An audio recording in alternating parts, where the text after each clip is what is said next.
نحمده ونصلي على رسوله الكريم اما بعد فاعوذ بالله من الشيطان الرجيم بسم الله الرحمن الرحيم رب اشرح لي صدري ويسر لي امري واحلل عقدة من لساني يفقهوا قولي۔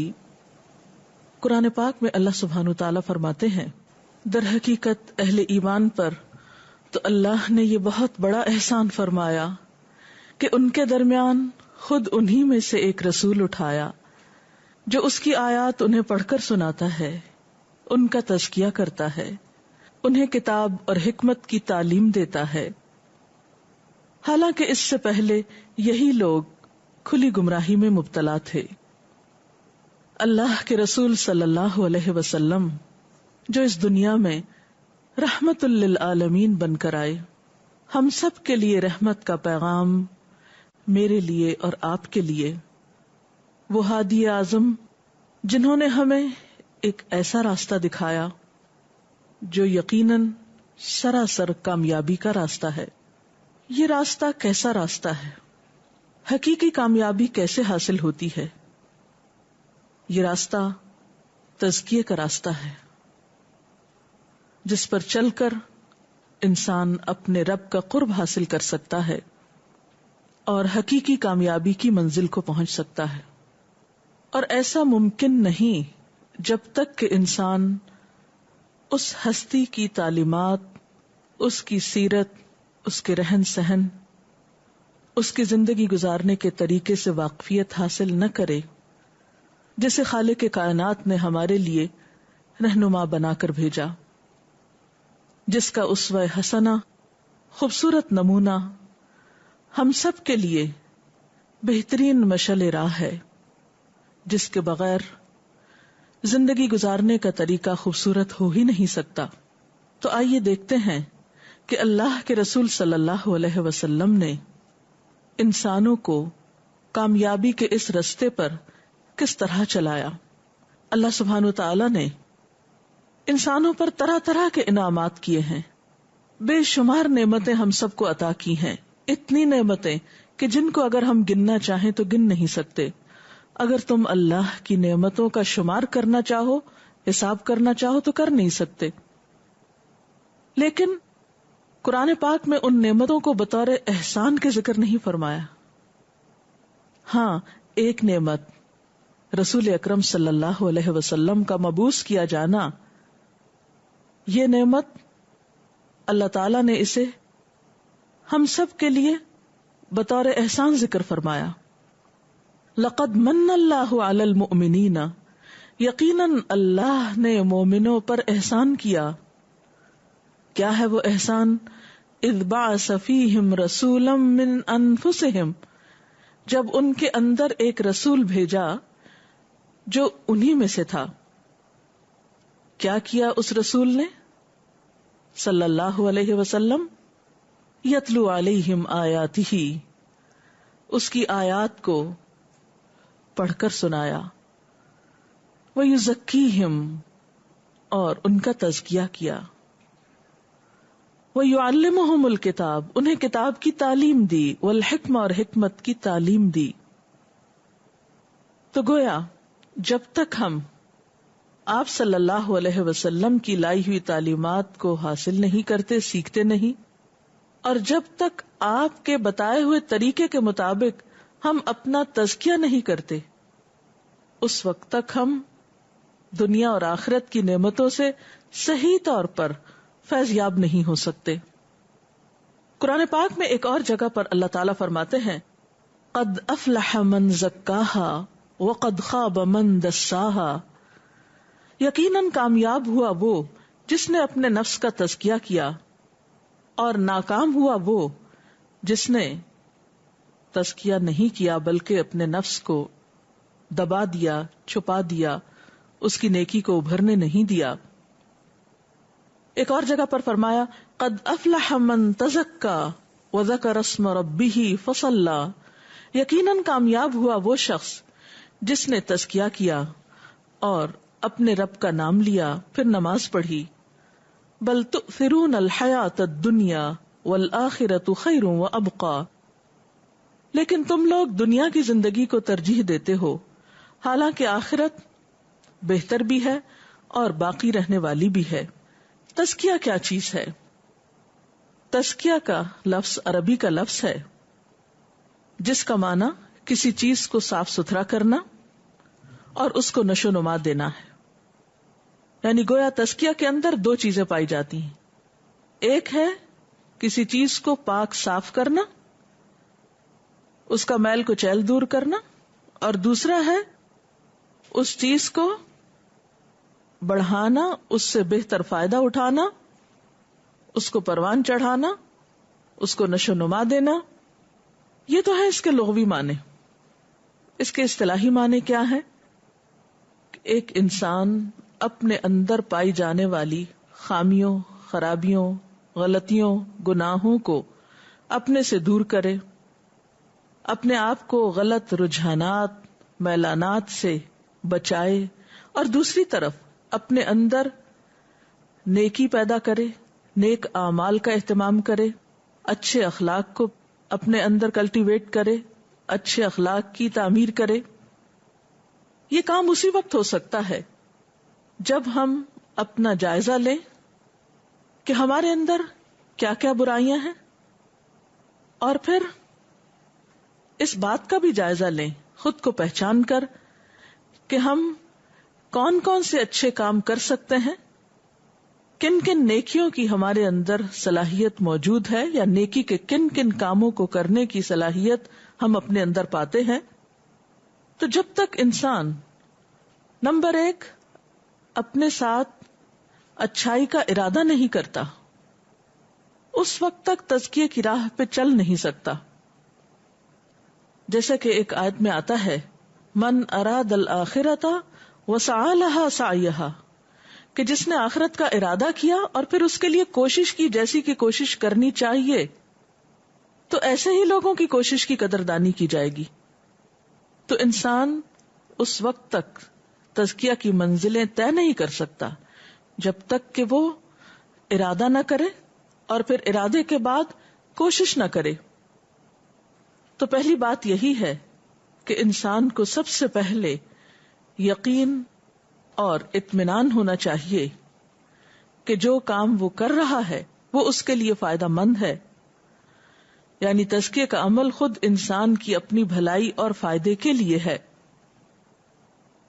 جب تک انسان کو نیکی کا فائدہ اور گناہ کا نقصان معلوم نہ ہو، اس وقت تک انسان اپنی برائیوں کو چھوڑ نہیں سکتا اور نیکیوں کی طرف رغبت نہیں کر سکتا، یا اچھے اخلاق کو اپنے اندر پیدا نہیں کر سکتا۔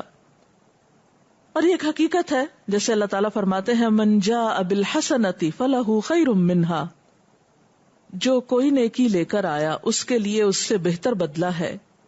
ومن جاء بالسیئۃ، اور جو کوئی برائی کرے گا یا برا کام کرے گا، فلا یجزی الذین عملوا السیئات الا ما کانوا یعملون، تو برا کام کرنے والوں کو وہی بدلہ دیا جائے گا جو وہ کرتے رہے ہیں۔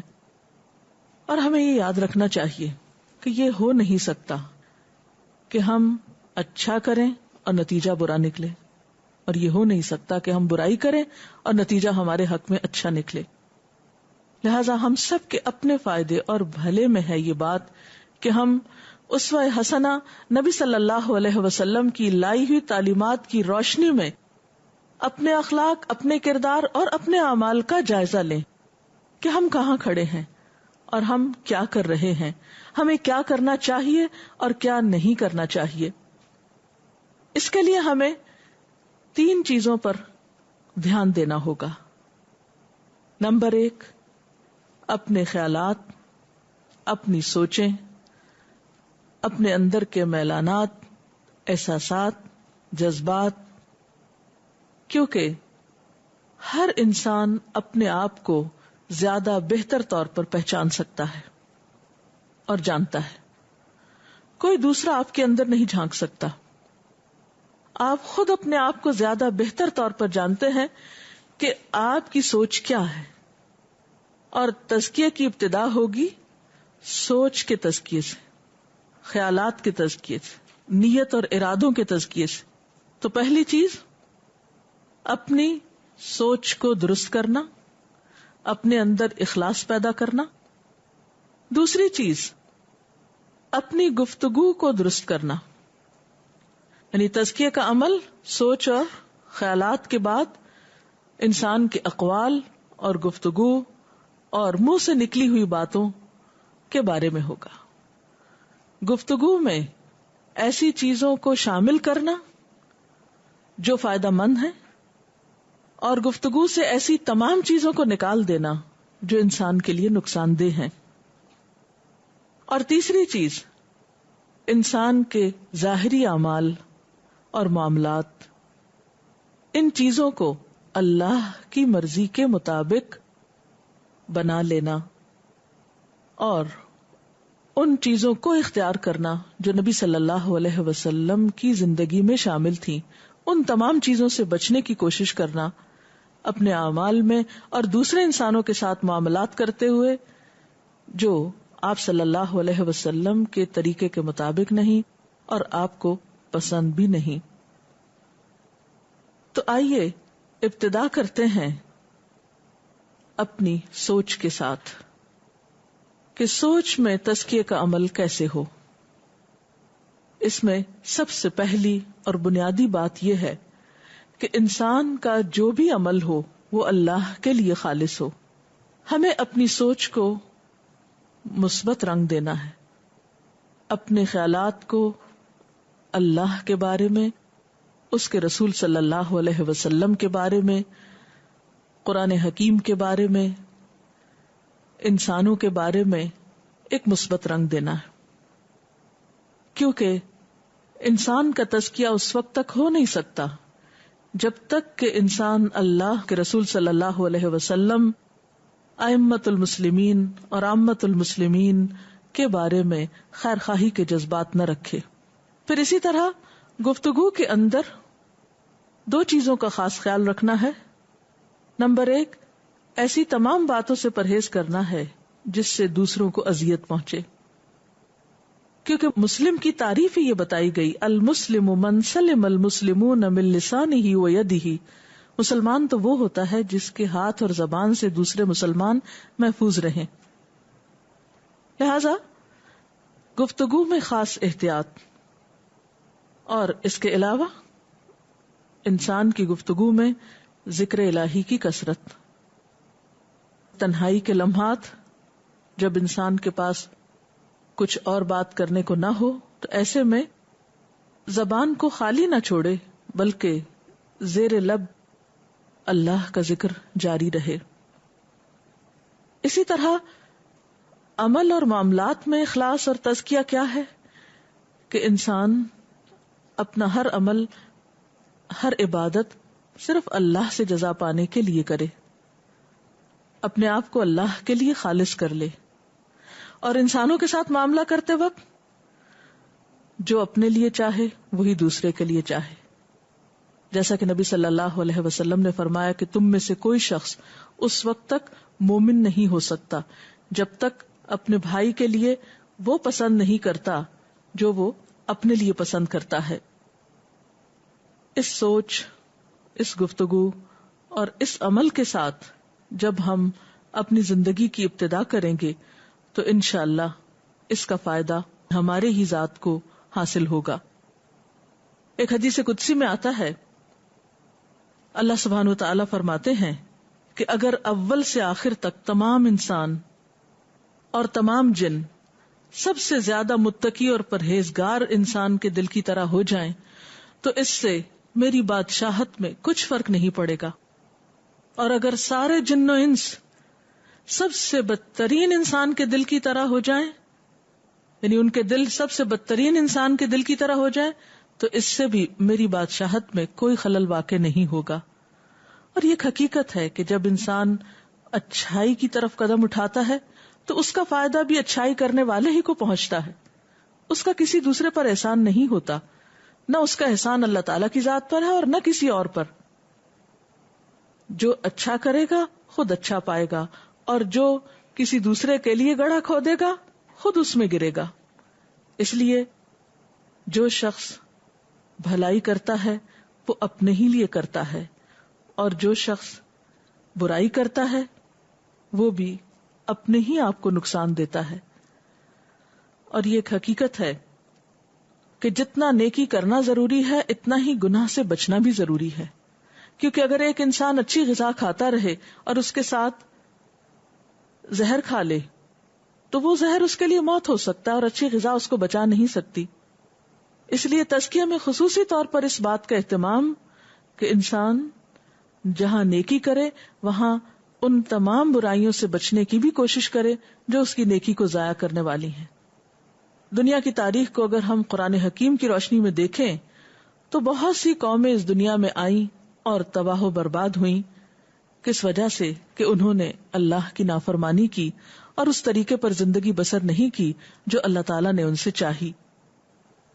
اور یہ حقیقت ہے کہ جب انسان نیکی کرتا ہے تو اس کا فائدہ اس کو آخرت کے ساتھ ساتھ اس دنیا میں بھی ملتا ہے. جیسا کہ ایک حدیث میں آتا ہے، آپ صلی اللہ علیہ وسلم نے فرمایا کہ عمر کو نیکی ہی بڑھاتی ہے، یعنی نیکی کرنے سے انسان کی عمر میں اضافہ ہوتا ہے، تقدیر دعا ہی سے ٹلتی ہے، اور انسان کسی گناہ کے باعث جس کا اس نے ارتکاب کیا ہوتا ہے رزق سے محروم ہو جاتا ہے. اسی طرح حضرت علی رضی اللہ تعالی عنہ کا فرمان ہے کہ جو شخص عمل میں کوتاہی کرتا ہے اللہ تعالیٰ اسے مصیبت میں مبتلا کر دیتا ہے. اللہ تعالیٰ کو ایسے شخص کی کیا ضرورت جس کے مال اور جان میں اللہ کا حصہ نہیں. لہذا گناہ کرنے کا نقصان انسان کو دنیا کے اندر بھی ہوتا ہے. اس لیے یہ نہیں سوچنا چاہیے کہ آج اگر ہم غلط کام کر رہے ہیں تو اب یہ قیامت بہت دور ہے، موت بہت دور ہے. نہیں، کسی وقت بھی پکڑ ہو سکتی ہے. اور نیکی کرنے سے نہ صرف یہ کہ انفرادی طور پر بلکہ اجتماعی طور پر بھی بستیوں پر اللہ کی رحمت نازل ہوتی ہے. قرآن پاک میں آتا ہے اگر بستیوں والے ایمان لاتے اور تقوی کی روش اختیار کرتے تو ہم ان پر آسمان اور زمین سے برکتوں کے دروازے کھول دیتے. یعنی جب کسی معاشرے کے اندر نیکیاں عام ہوتی ہیں تو اس سے پورا معاشرہ فائدہ اٹھاتا ہے. اس لیے ہمیں نیکی جہاں خود کرنی ہے، نیکی کے رستے پہ جہاں خود چلنا ہے، دوسروں کو بھی اس کی طرف بلانا ہے. کیونکہ کوئی انسان تنہا اکیلے کسی نیکی پر یا اچھے راستے پر قائم رہ نہیں سکتا جب تک کہ اسے اس کا ماحول نہیں ملتا. اس لیے اس ماحول کو پیدا کرنے کی بھی ضرورت ہے. تو اللہ تعالیٰ سے دعا ہے کہ اللہ تعالیٰ ہمیں ان کاموں کو کرنے کی توفیق عطا فرمائے جس سے دنیا اور آخرت کی برکات ہم سب پر نازل ہوں، اور ان چیزوں کو چھوڑنے کی توفیق دے، اپنے خیالات سے نکالنے کی، اپنی گفتگو سے نکالنے کی، اور اپنے عمل سے جو ہمارے لیے وبال جان ہو سکتی ہیں. اس سلسلے میں اگر آپ کے ذہن میں کوئی سوال ہو تو آپ کر سکتے ہیں. بعض اوقات ہم یہ کرتے ہیں کہ کسی دوسرے کو ہم نے کوئی بھی اذیت نہیں دینی، لیکن پھر ایسی کوئی بات ہو کر دیتے ہیں، شاید ہم سوچ کے نہیں بولتے یا کچھ، تو اس سے بعد میں بہت تکلیف ہوتی ہے خود کو بھی اور دوسرے کو بھی یقیناً ہوتی ہوگی. تو پھر ایسی صورت میں کیا کیا جائے؟ جی ہاں، بعض اوقات ایسا ہوتا ہے کہ انسان ارادتاً نہیں، سہون یعنی بھول کر یا غفلت میں یا بے سوچے سمجھے کوئی ایسی بات کر دیتا ہے جس سے دوسرے کو تکلیف پہنچتی ہے. بعض اوقات فوری طور پر تکلیف دینے والے کو بھی احساس نہیں ہوتا، بعد میں جا کر خیال آتا ہے کہ مجھے ایسا نہیں کرنا چاہیے تھا. کوئی بھی ایسی صورت جس میں آپ فوری طور پر یا بعد میں محسوس کریں کہ آپ نے اچھا نہیں کیا تو غلطی کے اعتراف میں کبھی دیر نہ لگائیں، کیونکہ غلطی کا اعتراف غلطی کو دھو دیتا ہے. اگر آپ سمجھتے ہیں کہ کسی انسان کو آپ سے تکلیف پہنچتی ہے تو اس سے معافی مانگ لیں، سوری کر لیں، تو انشاءاللہ وہ جو برے جذبات پیدا ہوئے یا دوسرے کے اندر کوئی بدگمانی پیدا ہوئی یا اس کو کوئی تکلیف پہنچی تو ان الحسنات یذہبن السیئات، آپ کی اچھائی اس برائی کو مٹا دے گی. قرآن پاک میں اللہ تعالیٰ فرماتے ہیں ادفع باللتی ہی احسن فاذا الذی بینک وبینہ عداوۃ کأنہ ولی حمیم.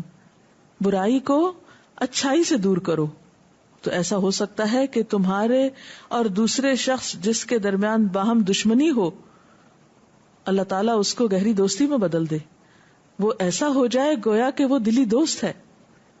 میرا سوال یہ ہے کہ تزکیہ کا جو پروسیس ہے وہ مستقل ہوتا ہے اور مسلسل ہوتا ہے، اور ایسے میں بعض اوقات انسان کو بہت مایوسی بھی ہونے لگتی ہے، تو اس مایوسی کو کیسے دور کیا جائے؟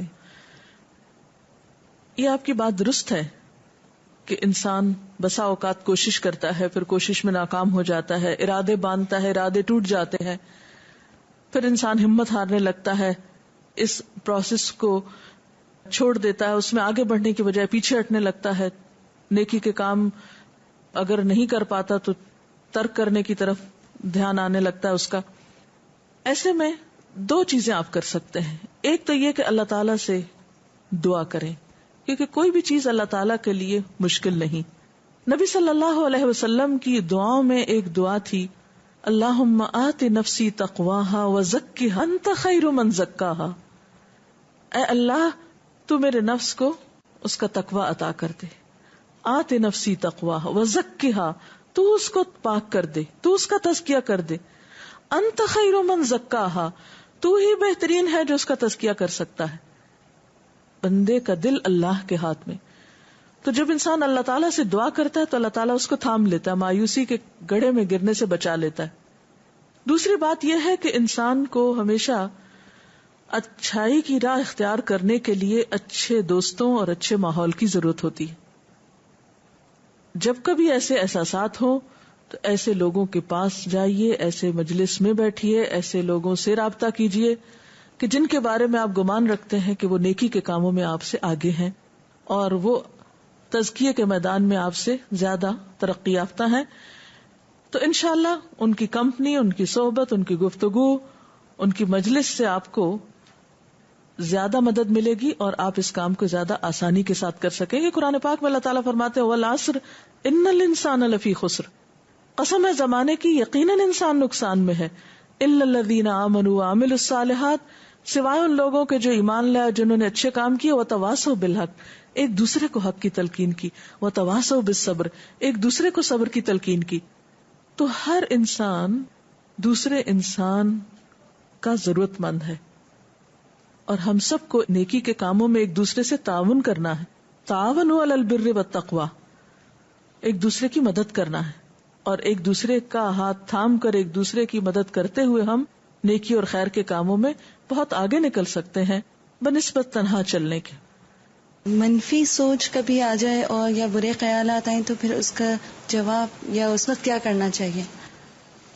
جب کبھی منفی سوچ آپ کے اندر آنے لگے تو ایسے میں اس کو انالائز کریں، اس کا تجزیہ کریں کہ اس کا سبب کیا ہے. اپنے آپ سے سوالات کریں کہ جو سوچ آپ کے اندر آ رہی ہے اس کی بنیاد کیا ہے، اس کی دلیل کیا ہے. کہیں یہ محض شیطان کا وسوسہ تو نہیں؟ کیونکہ شیطان کی مسلسل کوشش ہوتی ہے کہ انسان کو دوسرے انسانوں کے بارے میں بدگمان کرے. ان الشیطان ینزغ بینکم، شیطان انسانوں کے درمیان پھوٹ ڈلواتا ہے، باہم تعلقات خراب کرتا ہے.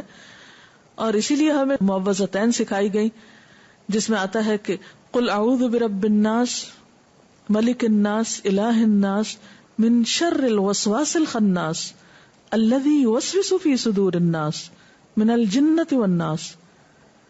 خاص طور پر اس کی تلقین کی گئی کہ آپ اللہ کی پناہ میں اپنے آپ کو دیجئے جو انسانوں کا رب، انسانوں کا بادشاہ، مالک، انسانوں کا معبود ہے، اس وسوسہ ڈالنے والے کے شر سے جو بار بار پلٹ کے آتا ہے اور انسانوں کے اندر برے خیالات ڈالتا ہے، انسان کو انسان سے بدگمان کرتا ہے. اگر ہم خود غلطی کر سکتے ہیں تو دوسرا بھی کوئی کر سکتا ہے. اس لیے اگر کسی کے بارے میں بھی دل برا ہونے لگے یا اس کی غلطی سے ہم پریشان ہو کر اس کے بارے میں برا سوچنے لگے تو فوراً دوسری طرف اپنے خیال کو لے جائیے، اچھی طرف موڑ دیجئے. یہ بالکل ایسے جیسے راہ چلتے ہوئے اگر کوئی گڑھا سامنے آ جائے تو آپ راستہ بدل لیتے ہیں.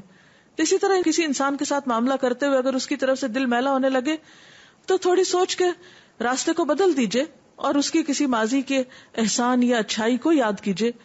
تو انشاءاللہ اس اچھی سوچ سے آپ کا گمان پھر سے اچھا ہو جائے گا. تو اللہ تعالیٰ سے دعا ہے کہ ہمیں تزکیے کے لیے بہترین راہیں فراہم کرے. وآخر دعوانا ان الحمد للہ رب العالمین. سبحانک اللہم وبحمدک نشہد ان لا الہ الا انت نستغفرک ونتوب الیک.